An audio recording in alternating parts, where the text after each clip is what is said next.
Hi, everybody. Today we are going to be moving on to lesson 5.4 in algebra. And this is one of my favorite parts of algebra, so I'm really excited for this one with you all. Before we jump into some new content, it's really important that we start to kind of look at some of the vocabulary terms that we've been working with and make sure we have a solid understanding of what they mean, because you are going to be asked to be doing different things in algebra, and the words can seem pretty similar. So I just want to explain what those different words are. So first, we have looked at simplifying algebraic expressions, and that means to combine like terms. In class together, we worked on identifying common terms. So we had the X groups, the M groups, the W groups, the plain numbers, and we worked on circling those, including their signs, so they could combine those like terms into a simplified expression. So I have an example here for you to see, just to kind of remind you. So if I had this expression 4x plus 6 minus 2x, we would go through here and identify the like terms. So I would circle my x's in red. And then in blue, I would circle my number. And then we would go ahead down here and combine the like terms that we have.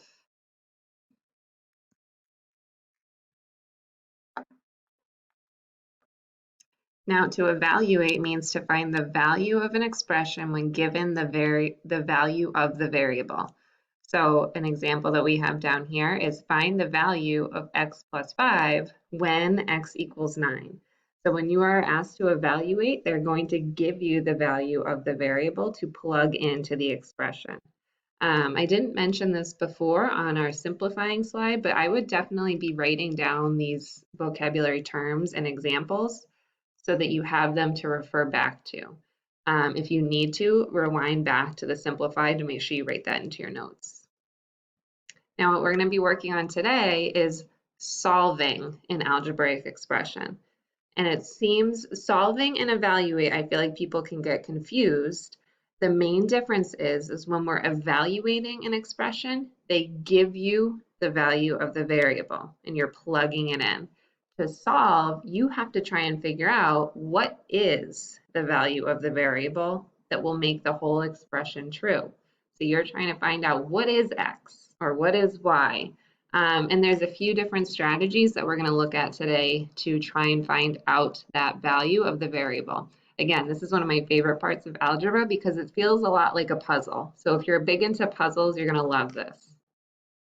Okay, so what I'm going to be doing on this slide, here's that word solve, I'm going to solve the equation with variables on one side of the equal sign. So we're starting with an expression right here.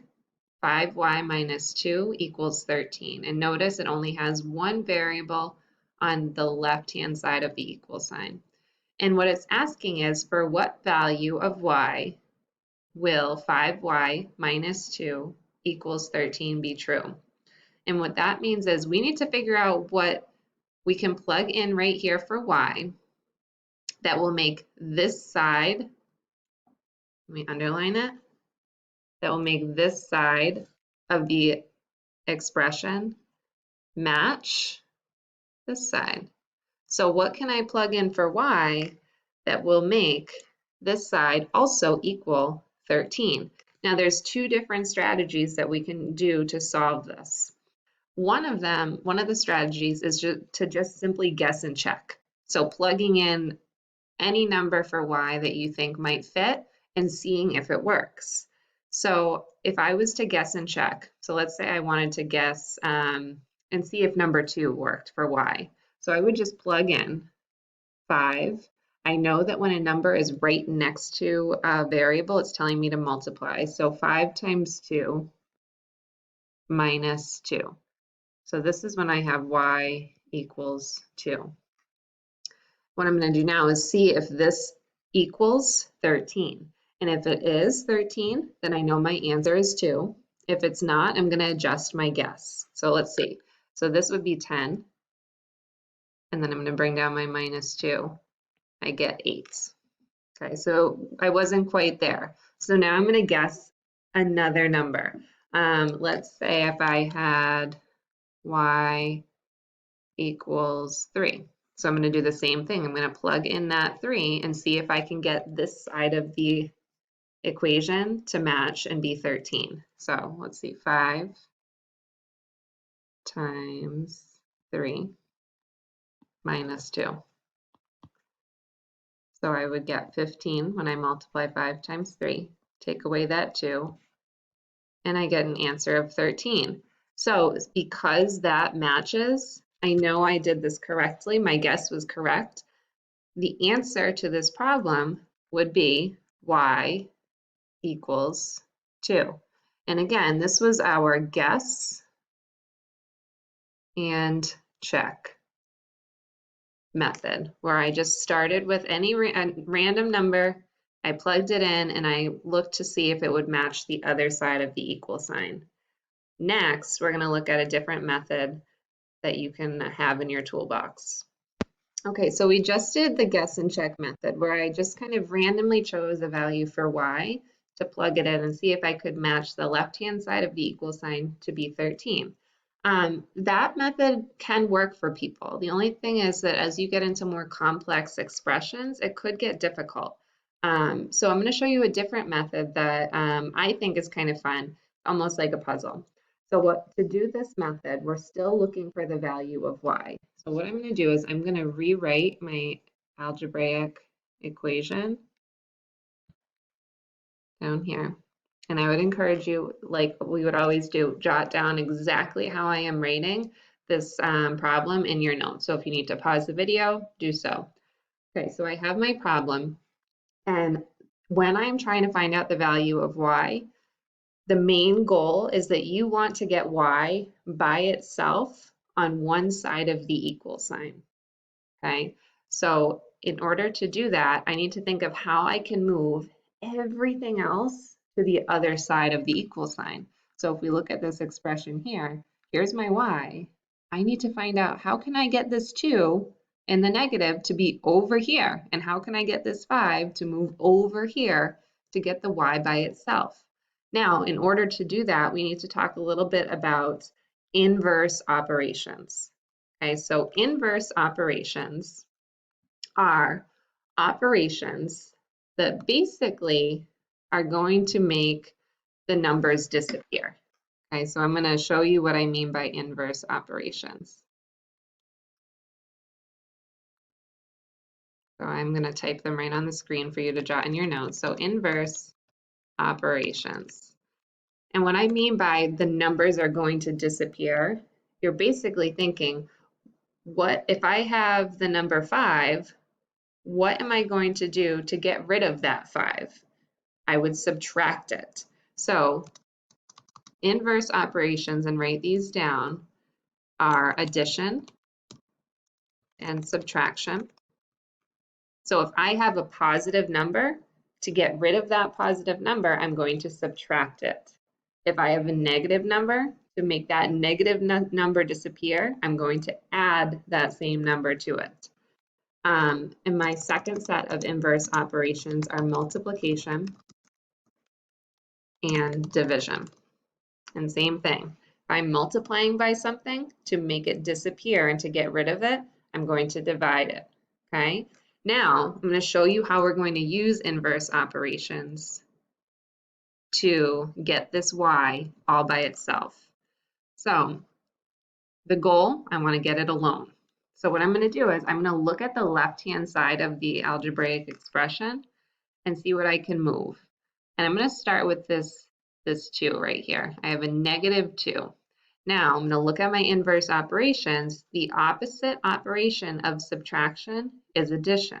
So to make this 2 go away, I'm going to add 2. Now the rule with algebra is what you do to one side of the equal sign, you have to do to the other. So since I added 2 here, I'm going to add 2 over here. Now I'm going to draw a line, and I'm going to bring down all of my work. So the 5y stays exactly the same. I didn't do anything to it. The negative 2, And the positive 2, like I said, they cancel out, they go away, they disappear. And I brought that 2 over to the right-hand side of my expression. So now I have 13 plus 2, and I get 15. Okay, now I'm a little bit closer to getting this y by itself. Now, I need to get rid of this 5. Okay, so I have to think what operation is happening right here to the y. Since it's sitting right next to the y, I know it's being multiplied. So I'm going to look at my inverse operations. The opposite of multiplication is division. So I'm going to divide by 5. Whatever I do to one side, I have to do to the other side. So I'm going to divide my 15 by 5. I'm going to draw my line. 5 divided by 5, they're going to cancel out. 5 divided by 5 is 1. And we know that 1y is really the same thing as just y. So I'm going to bring down my y. 15 divided by 5 is 3. So I have found the value of y equals 3. Now to check it, I should plug it back into my original equation and just make sure when I plug in this y, is this side of the equal sign going to equal 13? So if I did 5 times 3 minus 2, I should get 13. So I get 15 minus 2. I know I did my work correctly. Now, this is brand new. You might be feeling confused. So I'm going to show plenty of more examples. As I go through more examples, if you feel like you get it, just fast forward to the next part of the video. If you feel like you need more examples, stay with me and write them down in your notes. Okay, so our next equation that we're going to look at, same thing, I'm going to try and solve for that value of the variable, is 5r plus 5 equals 60. Now I'm going to do the method that I was just doing previously, where I'm going to take the algebraic expression and I'm going to try and get that variable r by itself by moving everything else away.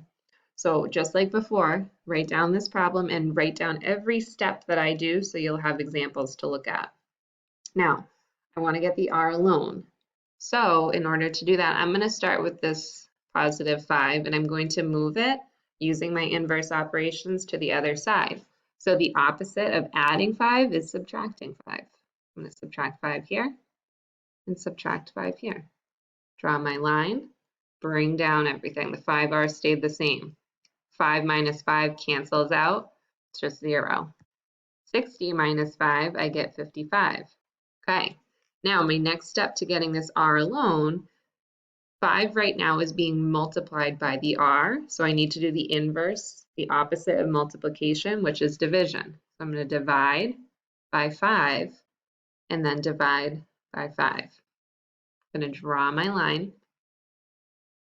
My 5 and my 5 just cancels out to 1, so now I have r equals 55 divided by 5 is 11. And if I plug that in, I would have 5 times 11 plus 5. And when I do this out, I should get 60. So I have 55 plus 5 equals 60. I know I did it correctly. So my answer for this equation, the value of r is 11. So again, make sure you're writing down these examples in your notes and using them to help you as you go into your independent work.